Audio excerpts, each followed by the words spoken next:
এই মুহূৰ্তত ৰাজ্যৰ ADRE পৰীক্ষাত অৱতীৰ্ণ হোৱা লাখ লাখ পৰীক্ষাৰ্থীৰ বাবে জনাব বিচাৰিছো বিগ ব্ৰেকিং নিউজ।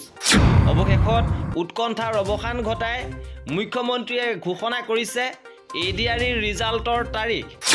ইতিমধ্যে মুখ্যমন্ত্ৰীয়ে জনাইছিলে যে ফেব্ৰুৱাৰীৰ শেষত বা মাৰ্চৰ প্ৰথম সপ্তাহত ঘোষণা হ'ব ADRE তৃতীয় চতুৰ্থ বৰ্গৰ পৰীক্ষাৰ ফলাফল।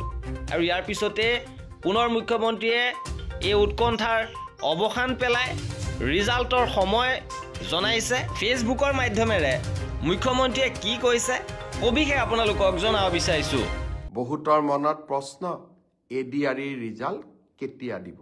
মই আপোনালোকক প্ৰতিশ্ৰুতি দিয়া অনুসৰি একেবাৰে মাৰ্চ মাহৰ 7 তাৰিখৰ আগতেই আমি ADRE ৰিজাল্ট দিম। কিন্তু ADRE ৰিজাল্টৰ কাৰণে আপোনালোকে উৎকণ্ঠিত হৈ থকাৰো কোনো কাৰণ নাই। কাৰণ প্ৰত্যেকখন বহি বা OMR চিট এনচাৰ কি এতিয়া আপোনালোকৰ হাততেই আছে।